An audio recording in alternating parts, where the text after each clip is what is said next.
It's back to school time, and I wanted to put together a list of all my favorite back to school hacks that I still use, like 10 years. These things are still going strong. Izzy's off to college, Abby's in grade 11, Milo's in grade 7, so I'm looking back to some old videos and sharing some of the best back to school hacks with you. I know some of your kids have already gone back to school this week or last week, you freaking lucky ducks. My kids don't go back until September 1st, but I still wanted to share some tips that will make your life so much easier. My first tip is having a memory bin. Do you guys remember when I used to do a binder every year for each one of my kids, like some crazy person that had way too much time on their hands? I mean, if you want to do this, this is awesome. But if you're like me and you need something so simple, a memory bin is the way to go. I picked this one up for $8. $8 from Walmart. I can pretend I'm being a great mom who's taking time and effort when really there's no effort involved. But I can keep report cards and artwork and all the other stuff that they bring home in a convenient spot so it eliminates clutter and I'm keeping their memories. You totally need a memory bin. Okay, so these are sweet binders. I have to just take a second to share with you. You put all the things at the beginning and the end of the year, and it's like, what? It's like, if you want to do this for your kids, I'm going to put a link down below where you can download this back to school memory kit binder. But this is the expectation. This is what I wanted to do. This is reality. This is 1 year's worth. They'd come home, I'd empty their backpack, pictures, report cards. I throw it in a junk bin to deal with later.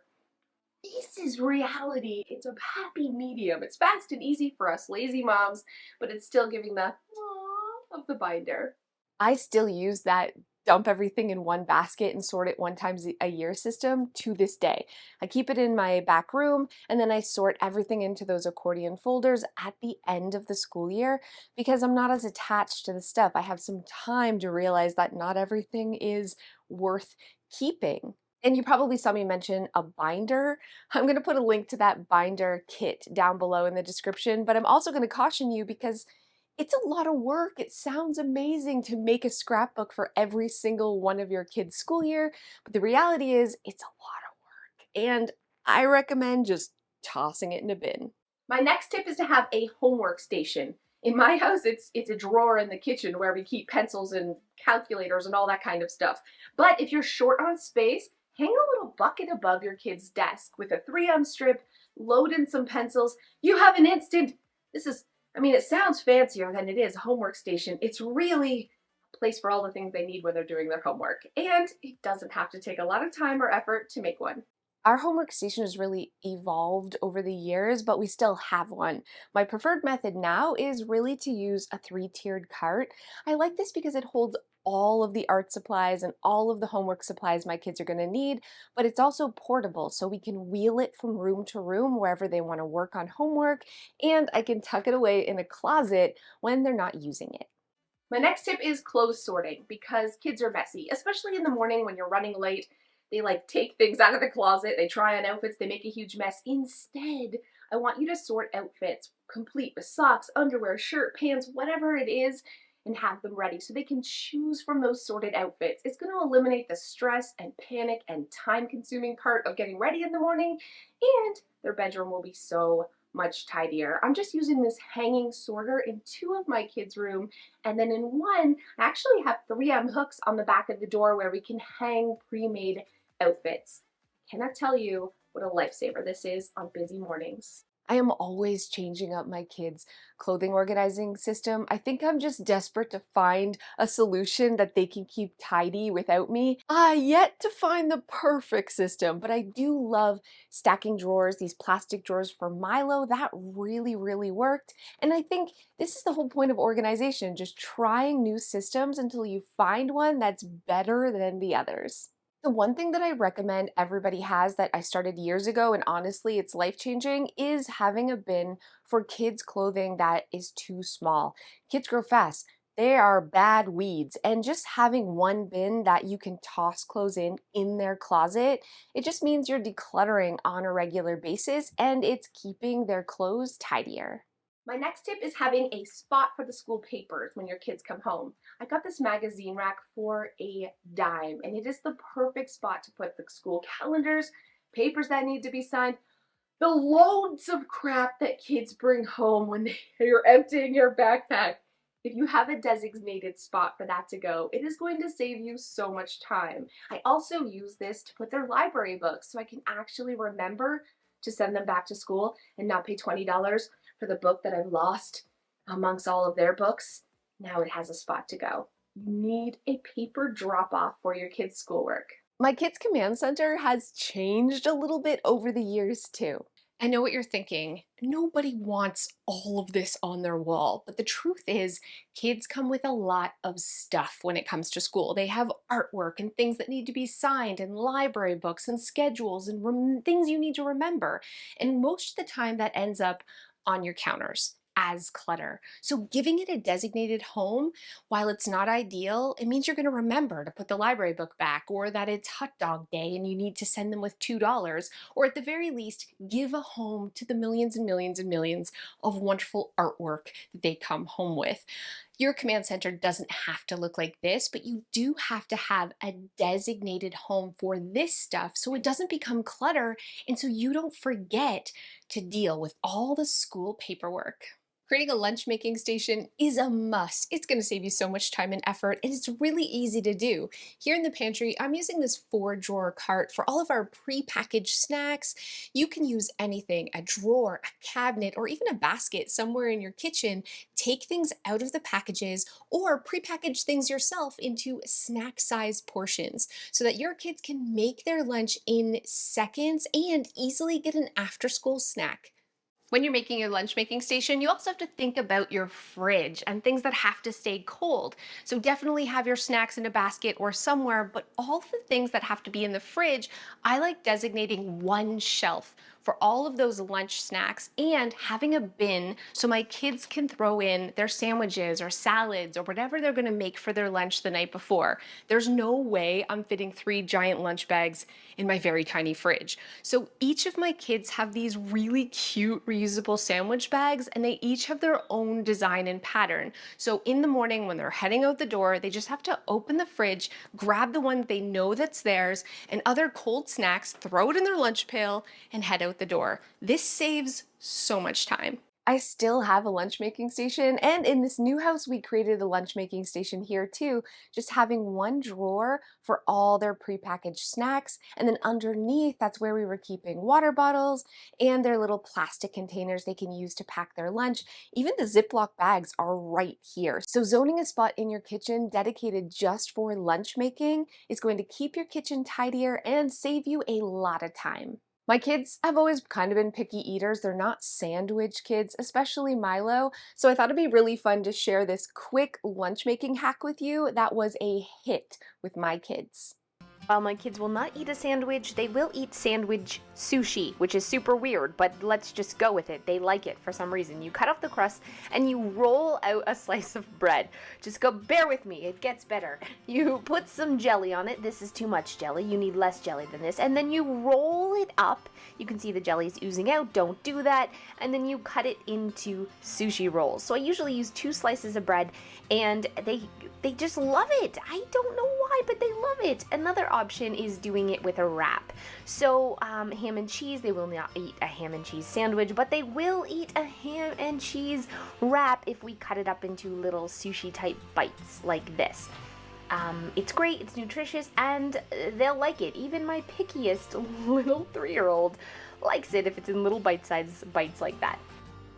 Milo will not eat fruit, but if you put fruit on a sword, he will eat it. I don't know, swords are magical, you guys. You have to get some of these little swords. You can find them at your local grocery store. We even cut up cheese strings and pepperettes to make little meat and cheese swords. It is a huge hit. They are giant hits. The swords you can get in with the straws at any local grocery store or big box store, and we just pair them, with crackers with the little sausage and cheese ones, or just fruit little kebabs. I'm telling you, even toothpicks work, and the kids love them. Add something fun. We usually add, a bear paw or Gushers or fruit snacks and a squeezy applesauce, and that's it. That is a typical lunch we send for all of my kids.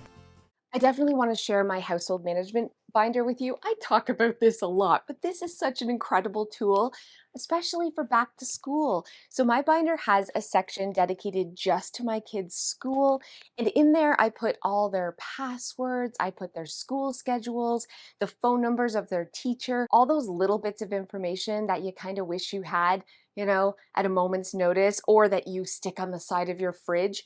Having everything contained in a household management binder just makes life easier. And if you ever go on vacation and someone's babysitting, you can just give them the binder and everything they need is in one place.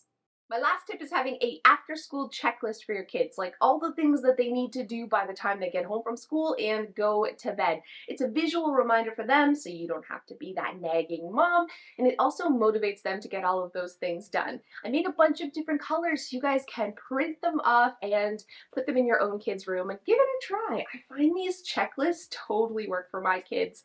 Hopefully they work for yours too. Okay, I also wanted to include this adorable little DIY project because here's the thing.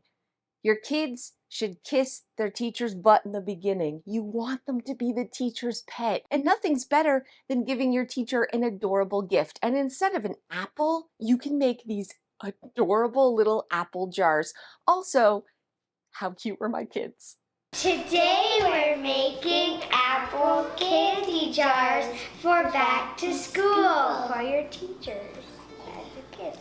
Today we're making apple jars. We're going to start off by using these tiny jars, painting them red so then they look like apples. Today we're using red chalk paint. Take off the lid and paint your jar.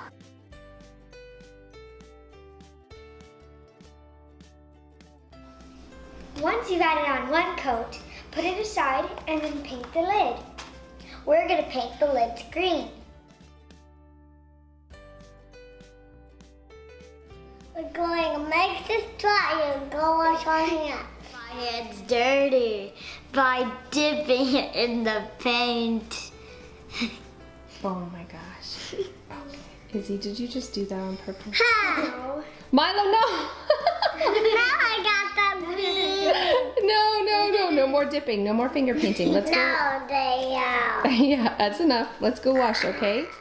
Next, we're going to take some brown paint or some stain and gently rub it around the jar to make it look old and antique. Now we're making our jars look like apples. Now by using green paper, we're gonna draw 2 leaves and then cut them out. Now that our 2 leaves are cut out, we're gonna hot glue them on the top.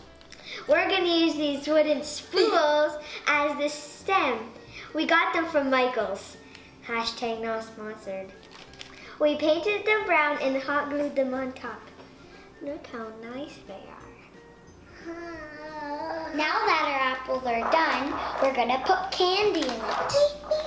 We're making candy apples. Get it? Get it? No one? Good.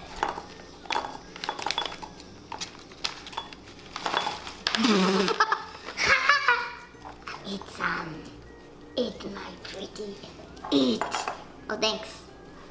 So I only get that much. Yes, your teacher doesn't get any, haha. Hey. Just add a cute tag onto the stem and you have the perfect back-to-school teacher gift. See you next time! Bye! Bye! I also wanted to show you this other old DIY that I think is adorable if you have little ones, especially if they're just starting school. You want them to wash their hands because other kids are sticky and gross. So this cute soap DIY, I feel like doesn't matter how old you are, you gotta try this. This literally takes 20 seconds. A 20-second craft.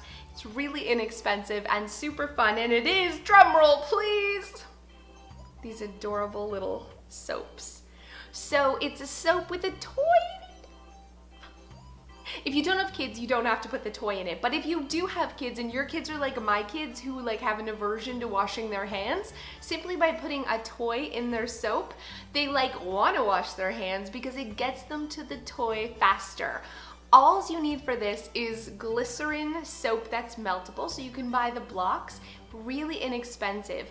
I got this entire brick, I bought it from Amazon, I'll put the link below, for about $9, and it made about 30 little bars of soap, so a really good price. We ended up putting some essential oils in it, the kids got to pick their own smells, but you totally don't have to do that, and we added sparkles.